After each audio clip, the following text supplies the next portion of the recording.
What's up, boys? Happy to be back for another episode of the Blind Pig Podcast, courtesy of bgobsession.com. If you're new here, thanks for showing up. Please hook us up with a like, a share, and a follow. Know that you can find us on all major podcasting platforms, youtube.com, all major socials, and of course at the mothership, bgobsession.com. Dan Quinn apparently has a pretty unique coaching staff. I guess he's going to probably call the offense and the defense in 2026. I don't know how that's going to work out for him. It's a bold strategy. Let's see how. But interesting news came out. I think we all knew Cliff was on the way out. That wasn't shocking, but the mutual I parting think it of was ways. shocking. I totally disagree with that, but go ahead. I think it was absolutely shocking. That Whitt was gone. Sorry, No, did I not say Whitt. Kingsbury? I mean, sorry, I meant to say Whitt. I mean, Whitt was not shocking. I was going to say the surprising was the mutual parting of ways with Kingsbury, and that came kind of out of nowhere ish. So curious, what you guys feeling now, 48 hours after that news broke? So obviously all of us knew that Quinn was on the way out. Hell, I was bitching on Monday because it. You sorry, said what did I say too? Yeah, well, that might be a Freudian slip. But yeah, Joe Whitt Jr. So we all knew he was going to be replaced, or we had to believe that. In fact, on Monday I was bitching that they hadn't done it yet. But the Kingsbury thing, I find that concerning. And I'll tell you why. I'll try to keep it relatively short-winded here, which is a challenge. But here's the thing. Dan Quinn comes in. He from Dallas. He's had his coaching stint in Atlanta, and there was a lot of to-do made about like how much he had learned and all the effort that he had made to learn from like what went wrong in Atlanta and why he got fired, and so that the next time he got a chance, he would really have it wired and ready to go. And and then he comes in and he gets the gig, and he hand selects two guys, and we draft a dual threat quarterback. And he brings in a guy who's known, in Kingsbury, who's known for being an innovative passing coordinator, super aggressive, all of that stuff. And here we are 2 seasons later, and we've essentially blown up the coaching staff. I mean, really, we're one cut away from blowing up the entire coaching staff, because coordinators are going to come in and they're going to bring their guys. There may be a few exceptions, maybe, but usually not. Usually they bring their own guys in. So we're talking about starting over on offense and defense at the same time. And so to me, and I like Dan Quinn, don't get me wrong. I think he's a great guy. I like him, but to me, that's a pretty big failure. I mean, your number one job, the two biggest decisions he made were Joe Whitt Jr. and Cliff Kingsbury, and he's already had to undo both of them. Hell, he didn't even wait 2 years to undo Joe Whitt Jr. He took over duty. So I just think I think it's very concerning. And I think fans, if you're not concerned, I'd like to know why you're not concerned, because I think that's going to set us back. And it's almost to the point where I feel like maybe we should have just wiped everything clean, especially when you see the likes of like John Harbaugh becoming available. I just get it out there. If tomorrow we could hire John Harbaugh and get Dan Quinn out of here, I would do that in a heartbeat. I really would. So I'm not feeling very good about it. Whitt Jr. I have no problem with, but I think, and we might have lost Kingsbury. Some people will throw that in there. Well, we might have, but we might not have. And it's just the fact that you look at what Cliff has done here. He's not perfect, but I think we're going to be hard pressed to find someone that is as capable as him. And I'm a big believer in Don't shit can somebody unless you know that you're going to get somebody who's an upgrade. So that's kind of and that's probably the more negative take out there in fan land. You guys are probably have a more positive outlook. So let's hear it.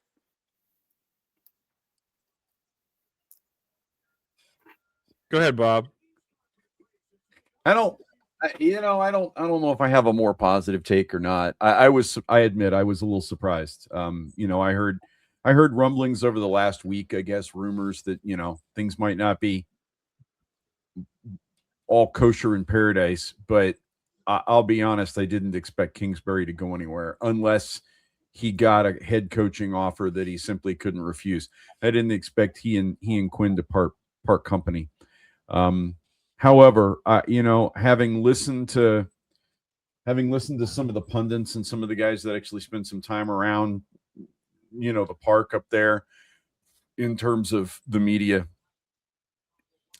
I think what really came down to it is that the franchise is worried about protecting Daniels, and they don't feel like Kingsbury's offense is going to protect Daniels enough from himself, maybe even, if we're really honest about it.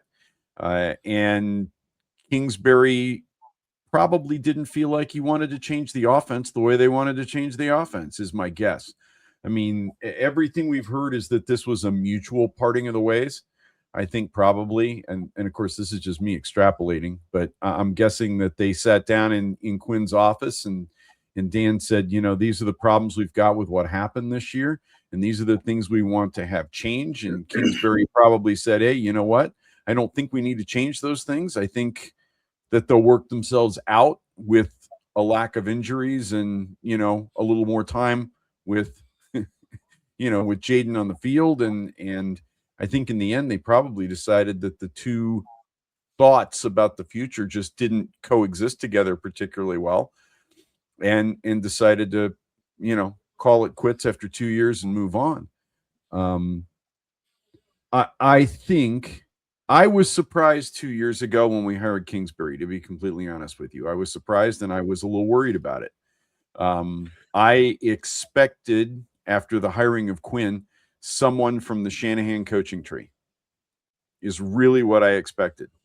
Quinn's best success in Atlanta came with Kyle Shanahan calling plays. And when you look at all of the big names that have been successful as offensive minds in that scheme, one way or another in the NFL, I mean, McVay goes back to that tree. Kyle goes back to that tree. McCarthy in Minnesota, or O'Connor in Minnesota, the guy in Green Bay, the guy in Miami. You've got all these different coaches that have come out of that tree. And I was surprised we didn't go with a Shanahan coaching tree product 2 years ago. And I will be surprised if we do not in some way, shape, or form tie the offense back into the Shanahan coaching tree now. I think Quinn wants to run the ball more. I think he wants to protect Jayden and protect the defense more than the Kingsbury offense may do that. And, there's already a guy on the offense that's got links to it, right? Anthony Lynn was an assistant under Shanahan in San Francisco. He's the run game coordinator. So we've got some ties there already. I just expect to see more of it. And, I don't even know that we need to talk about Joe Whitt Jr., right? We've all pretty much known that was going to happen since he was relieved of play calling duties.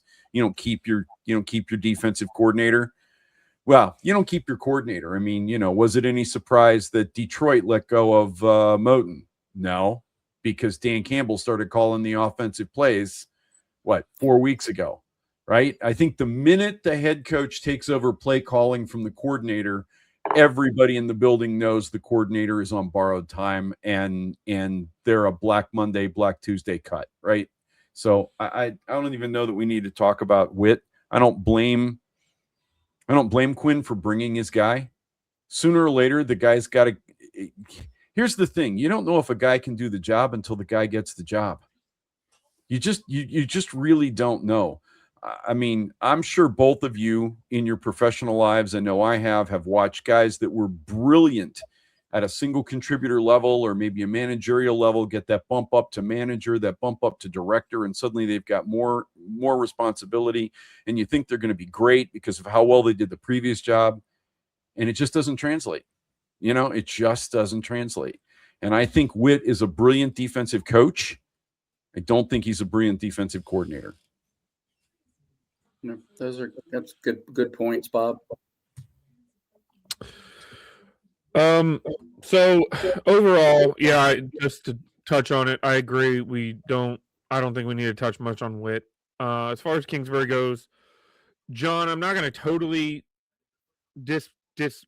go against what you're saying, contradict what you're saying, because I do agree that in the event that you've now had to dismiss both your coordinators in coming out of the second season, that is not a good look. But I continue to come back to the phrase of mutually parting ways. So, and bear with me a little bit as I'm going to kind of go a little all over the side quest here on this when I say it, but there was no qualms about firing Joe Whitt. There was no qualms about firing John Gannon when he was dismissed from Arizona. There was no qualms about firing, Brian I think there's something to be said about mutual parting ways. Now, there's about 5 or 6 different scenarios that can come up in my head that would cause this to happen. One of which is, and I think the most favorable for Quinn would be, and of course we might never know this, it's just speculation, but the most favorable for Quinn would be if they sat down in the postseason meeting and they said, "Hey, what's your, Kingsbury, what's your plans? Because you're entering the final year of your contract in our building." And he looked at him flat out, said, "My intention is to be a head coach this offseason." And they say, "Well, we can't let this linger until February or March to see if you get a head coaching job before we decide what direction our offense is going in, because we are less than 60 days from free agency. We need to know what we're building toward." Now, that would be the most amicable, in my opinion, and that would be the path of least resistance. It would make sense that was the case, but again, it's that I don't know. That would be the easiest departure, in my opinion, but I'm not guaranteeing that's the way that it was. Another direction that could have caused a mutual parting of ways, to your point, Bob, is a philosophy issue, which I think there could definitely be a part of that. I don't know that it necessarily comes down to just Jaden, but it could be the entirety of the offense. Now the reports are coming out that, and I don't know if you guys saw this, Schultz is now reporting as of earlier today that the Commanders have had in the build, some of the issue in the building is front office, quote unquote, meddling with the staff on the personnel and which players to use. Now, that's not what we want to hear coming out of our camp. That sounds like agent talk, That's like Cliff's people trying to, back him up, I think. I don't even have a problem with that. True, but I don't even have a problem with it. I mean, if the front office is making suggestions, I mean, what's a problem? I don't think that's a problem. I would be the exact. Sorry, go ahead, Bob. Well, I was just going to say I'd be really surprised if general managers throughout the league don't, in some way, shape, or form, have discussions with coaches about why this guy isn't playing and why that guy's playing ahead of this guy, and and we're not getting that from people like Keim and Javala. Right. And it didn't happen, right? I mean, that's the truth teller to me, is they did not play Ben Sinnott. They did not give him a million opportunities. They did not have Jordan McGee out there 100% of the time. I mean, so it didn't happen. So I guarantee you, if Adam Peters had said, "Do this," it would have gotten done. Yeah. Take it a step further. At one point in time, Coleman was 3rd on the depth chart at left guard. I mean, come on. Well, and that was kind of where I was going with it. Is I don't know that I believe that, but I also can understand. And I mean, it's kind of corny, but like that movie, Moneyball, where Billy Mm-hmm. Bean's building a roster based on a certain parameter of things, and the coach is like pushing back on who's going to play. He's like, "Well, the system can't work if we're not utilizing the players in the roster." Like, so I do believe. I'm not going to say Adam Peters should be out there writing in the depth chart, but it does beg that question comes up: is Adam Peters invested a second round pick in Ben Sinnott, and everybody's asking what the hell's going on, and if there's he absolutely, I think, has the right to be asking Quinn and Kingsbury, saying, "Hey, we've invested a second round pick in this guy. What's going on, and why is he not getting on the field?" And hopefully it's not just an act of stubbornness, but the last mutual parting of ways was that is probably the worst case scenario is that Quinn and Kingsbury sat down and they just had a falling out. I don't know that I believe that. But then again, you never know what happened. But I would imagine I don't think he fired him. I think this legitimately was Kingsbury did not want to be here in 26 for whatever reason. Yeah, I just want to make a couple comments when you're done, Derek. I know you still not. Well, I just mean my point was I guess I'm not looking at it as bad against Quinn because I'm not looking at it as though it was a termination based on merit because he did not earn a dismissal if you look at the performance of the offense over the last two seasons. I mean, you're talking about a top 10 offense last year and a top 15 offense this year, and you're talking about a top 5 rushing offense, which is a miracle, by the way.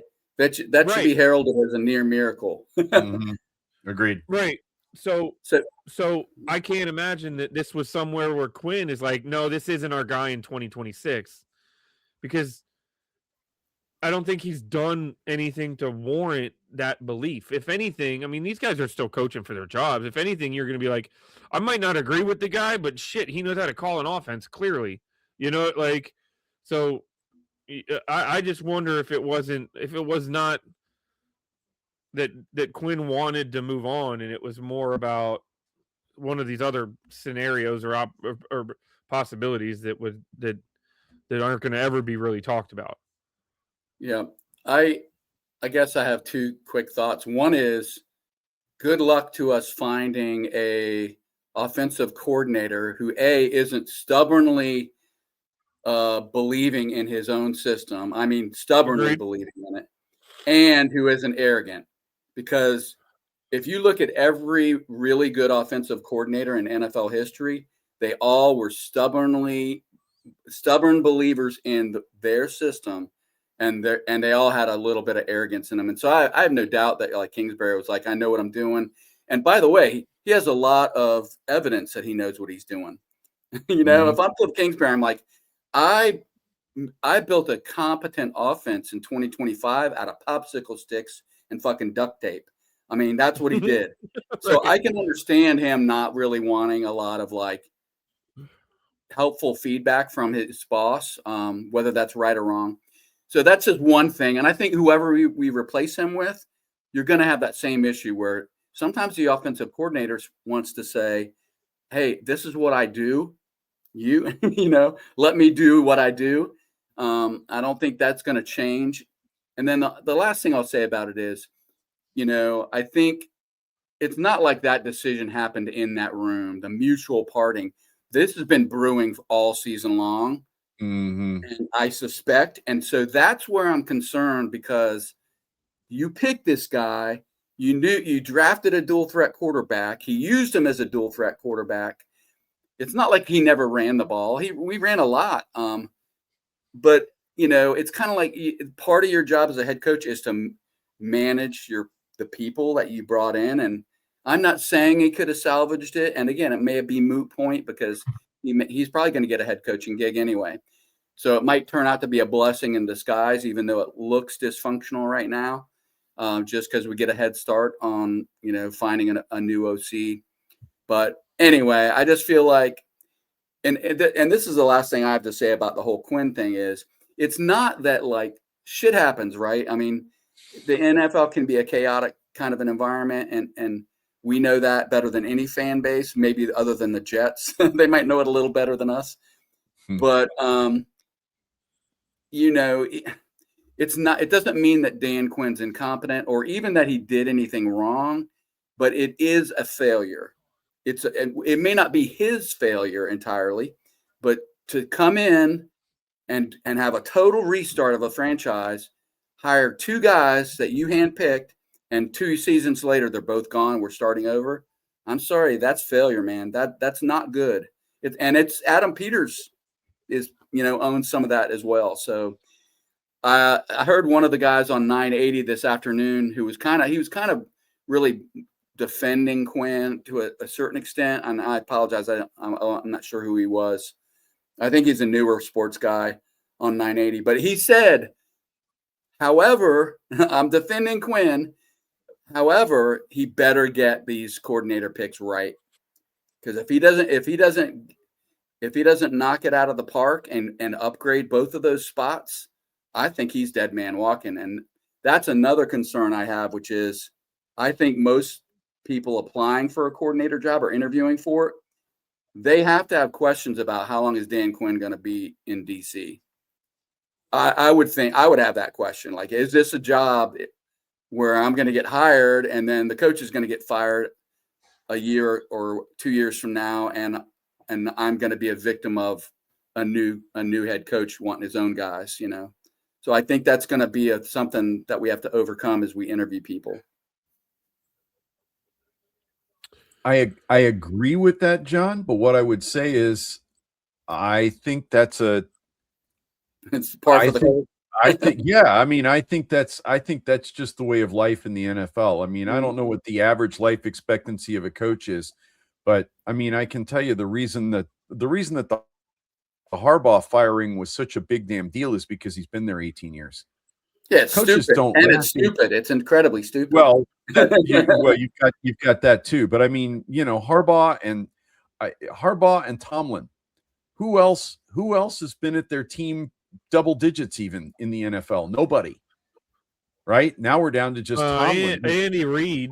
Oh, Andy Reid. You're right. Andy Reid's been there for double digit years in Kansas City now. But the Andy Reid thing is the parallel to the Harbaugh and the Tomlin thing is like Andy Reid was doing it in Philly for 15 years before he went to Kansas City and got over the hump. Right. But I mean, it's not like it used to be where head coaches were around for 8, 10, 12 years. People were surprised when Gibbs quit after 11 years the first time around because we were so successful. Why in the world would a successful guy quit? Well, I just want to do something else. That's unheard of in the NFL. Guys at that level don't want to just go do something else. They are a head coach, and that's what they want to do. But in today's NFL, golly, man, if a head coach is there 4 years, 5 years, that's a long time. So I think coordinators interview going 2 years. We got 2 years to do something serious here, and then we're all moving on if we haven't done something serious. I also look at think Pete Carroll. Yeah. Exactly. Well, and that's like the 4th or 5th 1-year coach they've had, right? I mean, they just keep firing. That owner just keeps firing them. Yeah. So, yeah. I don't know. I think with Jayden Daniels here, we're not going to have any problems attracting talented coordinators. I think there are a lot of coordinators in this league. There are a lot of guys that want to be coordinators in this league that look at that young man and think, damn, I would love to coach that kid. And I want to go back to Kingsbury for just a second. I said this on the board earlier today. I think Cliff was the ideal coach for Jayden Daniels year 1. And I think now Dan Quinn is looking at this and going, I'm not sure that he's the ideal coach for Jayden Daniels year 3. Jayden Daniels thought he was. But guys, players get insanely loyal to guys that are good to them. And it just kind of is what it is. I knew Daniels wasn't going to be happy. I'm sure McLaurin's not happy. I mean, I don't think anybody on that offense is happy about this. It just So, seems to me all the words coming out of the locker room were positive about Cliff. so let me ask you guys a question along those lines. So we're going into season 3 of a 5-year deal, right? Rookie contract. Do you guys have any concern at all at that depending on how things go, of course, the next couple of years, but do you have any concern that Jaden starts to develop the attitude of, I need to get out of this shit show? Let's say they bring in a coordinator and we fire him a year from now because it's awful and it doesn't work out. Now Jaden's on his 3rd OC in 4 years. Do you think there's any concern about that, especially when he, the day before Kingsbury gets mutually escorted off the grounds, he's praising him and talking him up, and his mom's talking him up, and I just worry about that because we've seen that before with players like Trent Williams that we never thought would leave, cornerstone guys. We've seen them get. I'm not saying it's the Snyder era. I know it's not the Snyder era. I'm not saying that, but it does feel a little dysfunctional the way it's gone down. I don't even know whether I feel like it feels dysfunctional. Maybe it does. The defense, honestly, John, the defense has felt dysfunctional for 18 months to me. Yeah. I mean, to be brutally honest about it, the defense under Joe Whitt never. I would not have been surprised if they hadn't parted company with Joe Whitt last year. I mean, to be really down in the, and a lot of guys on the boards are talking about this. For those of you who may be tuning in who aren't members at BG Obsession, swing by, and there's plenty of heated discussion at the moment at bgobsession.com about coordinators, offense and defense, and what happened and what's going to happen going forward. So swing by and drop a note on the board if you're interested. But there's a lot of guys talking about about the fact that the NFL is very much, and we've seen a lot of this in Washington, very much he's my guy. I'm keeping my guy. I'm riding with my guy. And so there are a lot of members at BGO that are excited to see Quinn cut Whitt free, because in years past, how many of us knew Jim Haslett wasn't cutting it? Yeah. And yet we kept him around. Joe Barry, we kept him around. Jack Del Rio, we kept him around. And that's just all on the defensive side of the ball. We don't even need to talk about offensive coordinators, right? And so in a way, while I understand your concerns, John, in a way, this is a little refreshing to me in that the head coach looked at this and went, this guy's my guy, but he's not cutting it. And I can't do this. I have to move on from him. That would not have happened in previous years in Washington. We'd have had Joe Whitt version 3 this next year. I totally agree with that, and I guess I'm a big believer in that two things can be true at the same time. Yes. Sometimes we don't, as humans, we don't like that idea, but I think it's entirely possible that Quinn made bad decisions on his initial coordinator choices. Ultimately, I think it's hard to argue that he didn't because they're gone. But it doesn't mean that he didn't have to get rid of them. In that moment, at that point, it wasn't working out for whatever reason. And Derek went through some possible scenarios with Kingsbury. We know it wasn't working out with Whitt Jr. So I think both of those things can be true, that it's a bad look. And I guess where I was going with Jaden, I shouldn't have thrown the D word out there because it's such a loaded word, but can we agree that it's got to be, let's use another D word, that it's got to be a little disconcerting for our all-star quarterback, future of the franchise, to be looking at his coaching room and everyone that he's known is gone or about to be gone other than Dan Quinn? Can we agree that that's probably not the greatest, doesn't fill him with confidence to see that? Yeah, I can agree with that. But my response will be, if anybody understands that this is a business, Jaden knows that. Jaden is the same guy that transferred out of Arizona State and went to LSU and won a Heisman. Right? So, I mean, he's in the locker room with guys like Laramie Tunsil. He's friends with Bobby Wagner. You know what I mean? He's got Von Miller walking around. There's some Austin Eckler who there's names walking around that have been a part of this game that understand this is just the reality of the NFL. You know, I mean, unless you, even in Kansas City, you're going to lose coaches either because you're good or you're bad. You're never going to keep coaches. Like you know what I mean? You're so good you get promoted, or you're so bad you get fired. There's no career offensive coordinators anymore, right? Like there's a handful of career defensive coordinators, but even them, you're talking about them getting opportunities to be coaches again, because now Jason freaking Garrett is apparently a front runner in Tennessee. Like, I mean, this is what's walking around in the league right now, and the kind of turnover that we have. Yeah.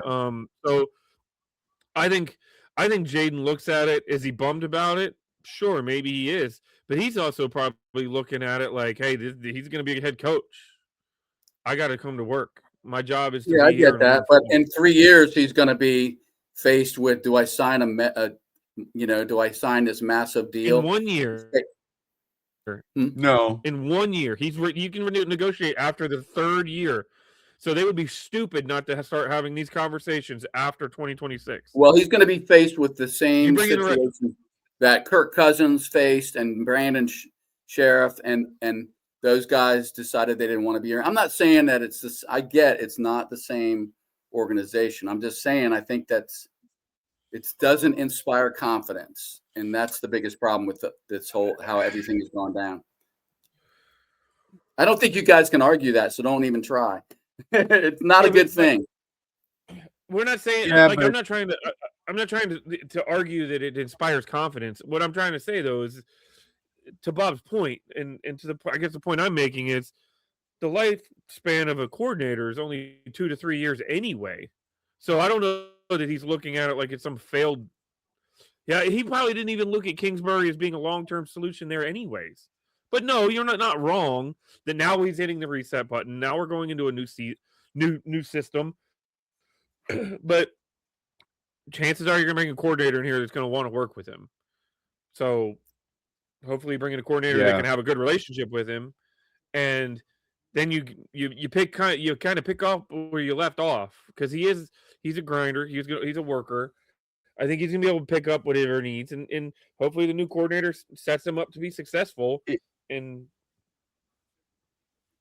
So, Bob, I'll put you on the spot. So if you're Dan Quinn, and let's just take Peters at his word, which is, hey, Dan, DQ picks his coaching staff. Like, I'm here if he needs me, but I'm just supporting him. So taking that at face value, which I do, if you're Dan Quinn, knowing that possibly your tenure as a coach is going to depend on the next 2 seasons, do you go after an offensive coordinator that like Dable, who's got like years of experience, or do you go after some hot young, heralded guy who hasn't been an OC before?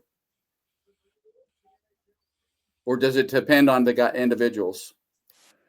I think it always depends on the individuals. I mean, here's my take on it, and I think I've said this on previous pods. When Quinn was hired, one of the big things that he talked about was the fact he felt like one of his failures in Atlanta was not promoting from within when Kyle Shanahan left. He feels, looking back on it, he felt like he had the guy there already. They could have stayed in the same system. Things would have been good. Instead, he completely overturned the apple cart and went a completely different direction by bringing in somebody from outside. I think Kingsbury's replacement is now the head coach at Stanford. That's what I think. I think when they hired Kingsbury and Pritchard went to work as the quarterback coach, I think the plan in the back of Quinn's mind was, when Kingsbury gets a head coaching offer, because he's going to get a head coaching offer, I'm going to promote Pritchard. And Pritchard's going to be my OC, and everything's going to stay even keeled, and we're going to be fine. And then Pritchard got a job offer that he couldn't refuse 2 months before Quinn and Kingsbury parted company, and now he's having to look outside. Having said that, you threw out Dable's name, so I'll talk about Dable directly. I wouldn't bring in Brian Dable. His history as an offensive coordinator, while it looks great the last 2 years in Buffalo with with Josh Allen, with the MVP, it doesn't look great prior to that. In fact, it looks pretty sad. He was mid-league, right? Mid to steal a soccer term, he was mid to bottom table. And I'm not interested in that. It's the same reason I probably wouldn't bring in Raheem Morris, even though Quinn and Raheem have history. It's the other guy that out there that Quinn's got. Al Harris Jr., please give me Al Harris Jr.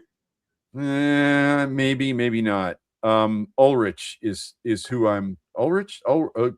Jeff. I'm mispronouncing his last name. Ulbrich, that's it. Has much better defensive numbers as a defensive coordinator. He's got history. He took the Jets from bottom of the league to number 3 in the league in one season. Now, granted, they had some great drafts in there with some fantastic talent, but we're still talking about rookies. And he figured out how to put it together. And he had 3 straight years in the top 3 of the league coaching the New York Jets defense. I'm kind of excited about that thought process right there. But granted, he didn't have that same level of talent to work with here, but I'm tempted to, I would at least be talking to him. I can tell you that. I'd probably interview a little bit of both, to be completely honest with you, John. But I would really want, I think Quinn wants somebody from the Shanahan tree, and I'll be honest, I want somebody from the Shanahan tree. I would like to see somebody that runs the ball more than Kingsbury did, and has a dynamic running scheme. My dream hire is apparently going to keep his seat in Miami. McDaniel. I would have loved to have had Mike McDaniel step right in. I don't know if that's a given. I thought one thing that was interesting I heard today is that on the John Harbaugh front, and by the way, I think the chance of us like firing Dan Quinn and convincing John Harbaugh that he can keep his current house and come coach in Washington, I think that's about 0.001% chance of that. But gosh, I don't know. I think I heard today that something like 9 or 10 teams had contacted Harbaugh's agent, and that means that teams that have not fired their coach and are Miami is on that list. I read today that the report is that Miami reached out to his people, but the report I saw was that 7 teams reached out to Harbaugh to inquire, and only 6 head coaching vacancies at that time, which leads me to believe I wonder if there weren't a couple teams that popped up and said, "Hey, would you consider being a coordinator?" Which might sound kind of bananas, but you never know. Well, I think McDaniel with the ties, to the organization, at least the old organization. I mean, he would be intriguing. I don't know. I was just curious because I think it would. I'll give Quinn credit for having big balls if he does go with an unproven guy, a guy that's never done it before, because that's a big risk he's taken.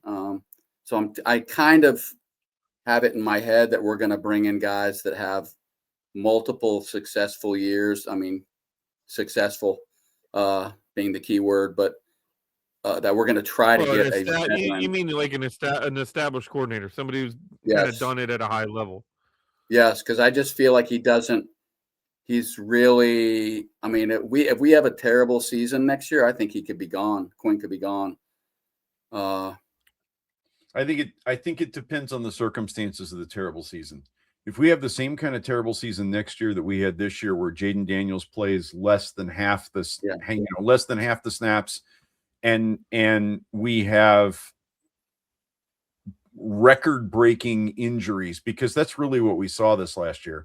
I don't remember the last time I watched an NFL team suffer through losing their top 2, 3, 4 guys at a single position in multiple positions on both sides of the ball, like the way Washington did this year. I mean, injuries are always going to happen. You're never going to finish the season with a healthy 22. That's just the way it is. But I don't think any coaching staff could have had a winning record. No. The injury. I don't care who it is. No, I absolutely agree with that. I think we were destined for a top 10 pick the minute the injury started to drop. And I just don't think any of us quite realized it. Offensively, I'll agree with you. I think we had enough defensively that if we could have been a middle of the road, then I don't know about a losing season, but we still wouldn't have been. I think we could have been. We lost 5 straight games by 21 points or more. In some of those games, again, I'm not going to argue that the injuries weren't absolutely, arguably the primary factor of what happened to us this year. And I was the first one to tell everybody that would listen to me on this podcast that I don't think a 12-win season should be expected coming into this year, even if we were 100% healthy. But we had some bad defensive games that I think that. Middle of with what Kingsbury did on this offense with the running game and some of the point totals we were able to put up, I think we could have been around a 500 team with a better coaching staff, and by better coaching staff I mean a solid defense. But to be fair, we did lose. We did lose significant. I mean, hell, we lost half of our defensive backfield, and we lost our pass rusher. You won't hear an argument from me. I'm not. I know you're not saying we didn't, but I don't think the injuries were any less devastating on defense. It's just that we didn't have a talented coach. We didn't have a talented coordinator that knew how to patch it together so that we could at least be, average to below average. Before we move on totally, John. Go ahead, Bob. Finish. No, go ahead, because I was going to semi-move on, Derek, so go ahead. Well, John, to your point, and then maybe you can react. I personally, as a fan, I want young and hungry right now. I want a guy that's going to go out there and look at the offense like a Rubik's Cube and just solve it. Now that doesn't mean exotic bananas design runs college offense, but I kind of want to get with the 21st with the with the times a little bit. Yes, I want a dynamic run game, but we have a quarterback that's got the ability to do things that not many people in this league can do. Say what you will about Jaden, he just has that. He's proven it. So I need a guy. I want a guy who can take advantage of that. I don't know that Dable has that. And to your point, outside of having an MVP on the team, it's kind of like the Ron Rivera effect. He had Cam Newton, who was fucking Superman for a season, and he got to the Super Bowl. So what's he going to do, and then what's he going to do if he doesn't have Superman? Andy Reid has Pat Mahomes, who's as close to Superman as he can be, but he's not always Superman. And some of these other teams out there, look, so I would not mind seeing a forward-thinking, young and hungry coordinator come in here. And to your point, John, it's probably a stretch considering what Quinn is facing. But I feel like if a coordinator is good enough and is established enough, he's not a coordinator long enough to be invested in. He ends up becoming a head coach, and then he ends up running the offense. Premium offensive coordinators right now, unfortunately, in the NFL don't last more than 2 years because their offense is good enough and somebody hires them to be their head coach. So it's kind of a lose-lose. And unfortunately, you go back to the conversations we had with this coaching search about whether we want an offensive or defensive-minded head coach as coming in here, because you don't want to change your system every 2 years. But at a minimum, bring in a young and hungry guy. Let him work with Jaden. Let him work with this offense. And if Dan Quinn if you decide you want to move on from Quinn, you got your replacement in house. And I like that sounds shitty to say it, but yeah, I didn't mean to suggest that I wanted them to go conservative. I just I I know just think you're predicting based on I agree with you though. That's what I meant. Is I agree. Based I on really think I think it's like the best player available mindset in the draft.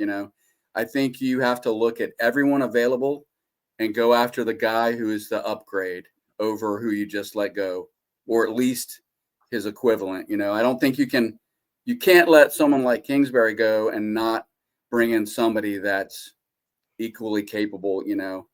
I think that's you just can't do that. You gotta bring in a guy that's gonna be able to improve your team, and so I hope they do that on both sides of the ball.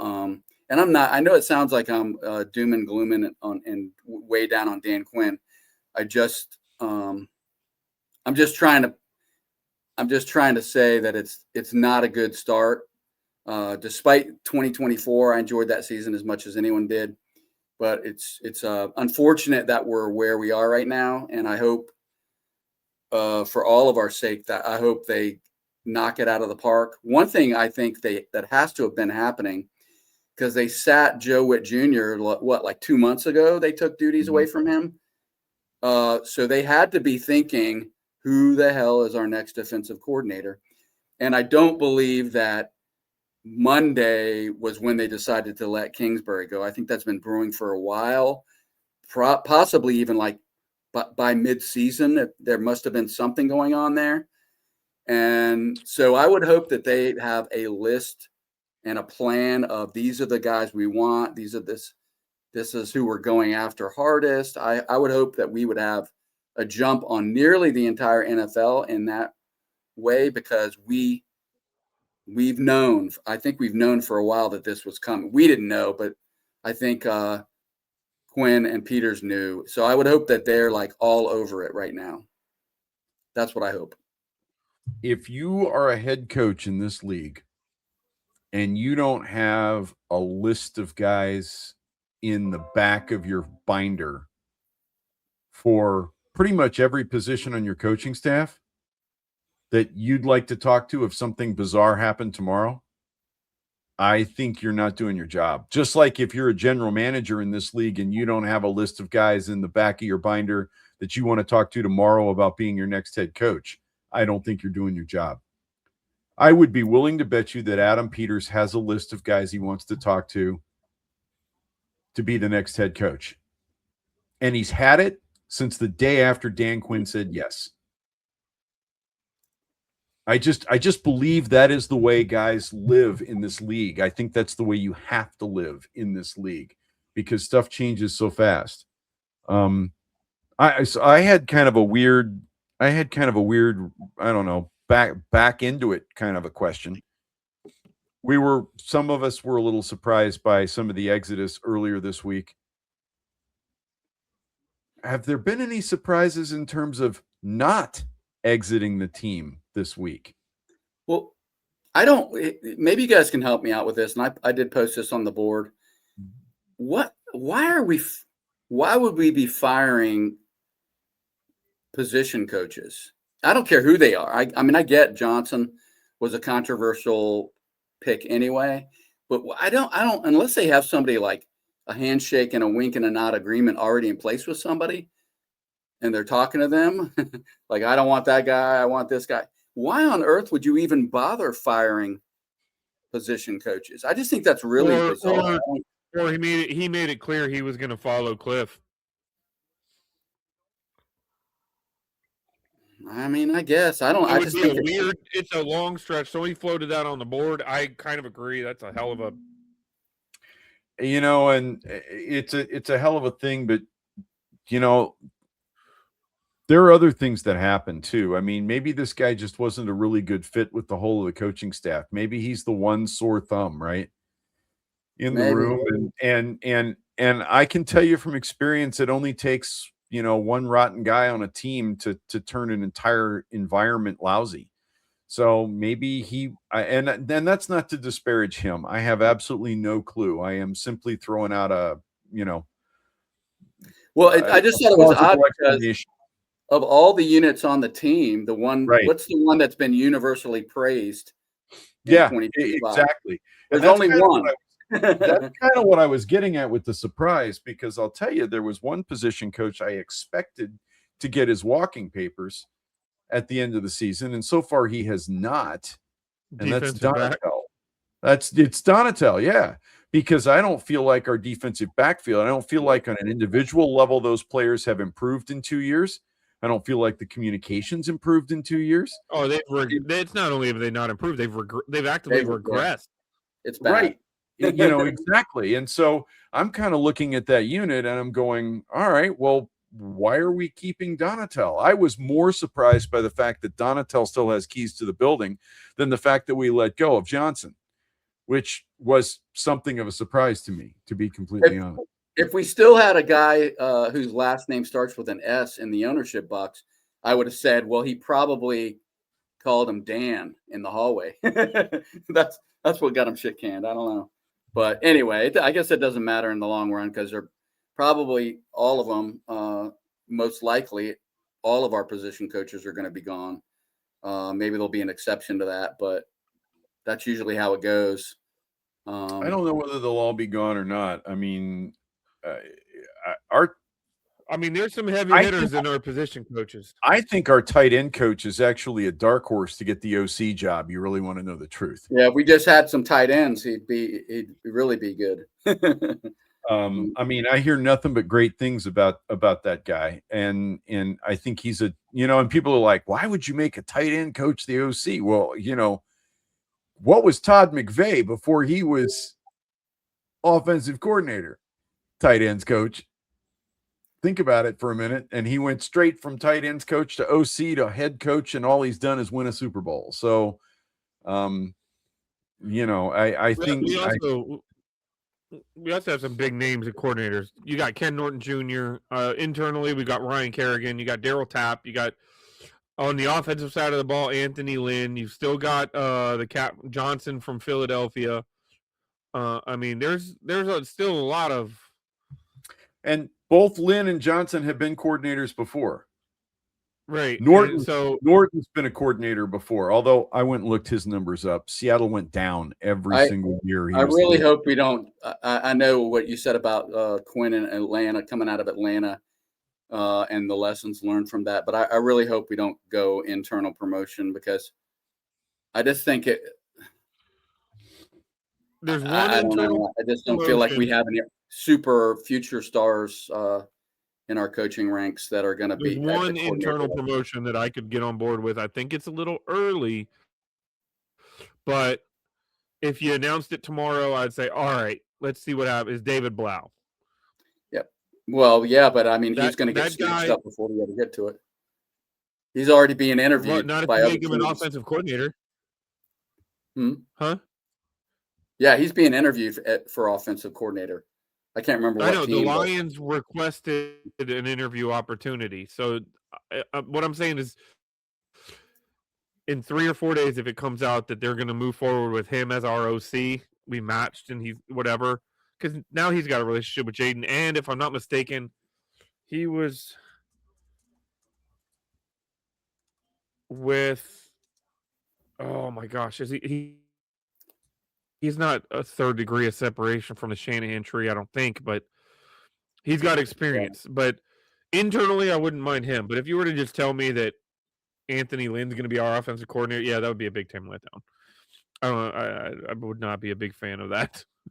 No, me either. And at one point in time, I thought I wanted Norton, but the more on the defensive side of the ball, but the more research I've done, the less I think he's the answer. I think linebacker coach is where he belongs. And I'd leave him alone. I want a Dan Quinn clone, if you really want to know the truth, on the defensive side of the ball. I think Quinn is a brilliant defensive coordinator. I think he's got a feel for the game that very few guys have when calling. Does he make some mistakes? Sure, but then every defensive coordinator does.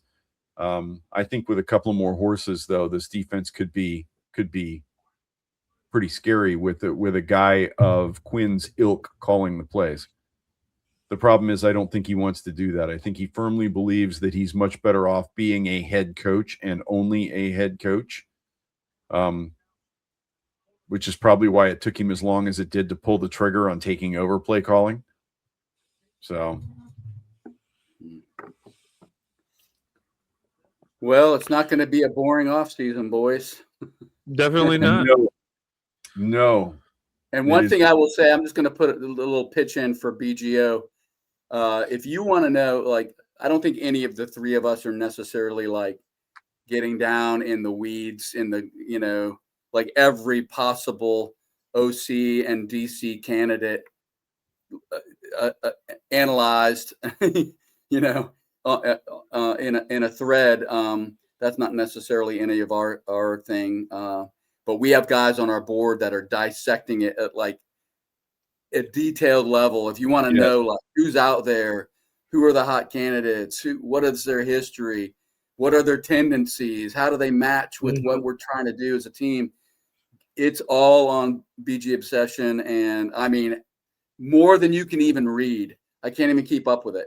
Yeah, I can't either. Yeah, you try. Yeah, I can't either. Yeah, we've got some board members that, and we have just started scratching the surface because it's the same intensity when it comes to free agents, same intensity when it comes to the draft. It's like it's wild. One thing we cannot take away from our members is passion. Like it is there. It is 100%. They're invested in this thing with some really good knowledge.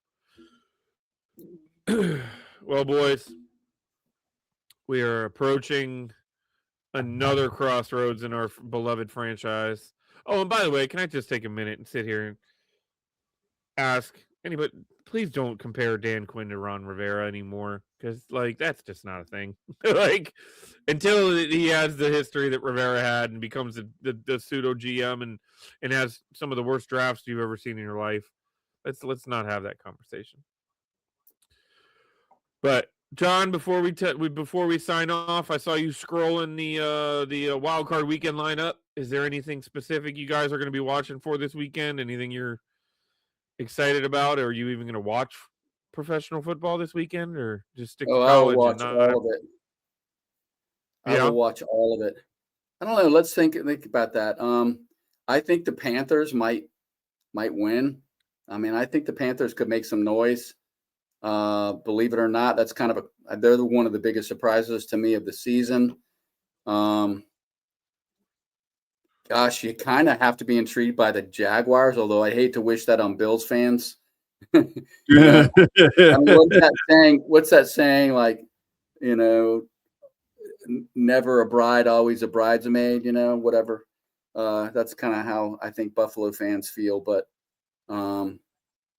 and then I think the Steelers, that's intriguing. I mean, I kind of have to be intrigued by that one just because of who's under center. So I don't know, man. Is there any of them that you guys are particularly jonesing to see? All right, go ahead, Bob. No, Derek, go ahead. Because honestly, I got to go look at the matchups for this weekend. That's how watching it scroll. I'm curious about Green Bay, Chicago. Chicago's been playing. Chicago is what we were last year. Right now, Chicago and New England.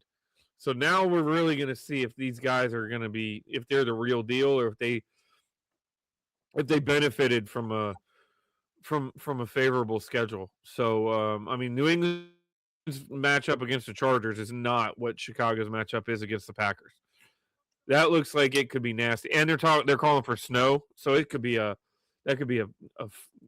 just a slobber knocker of a football game.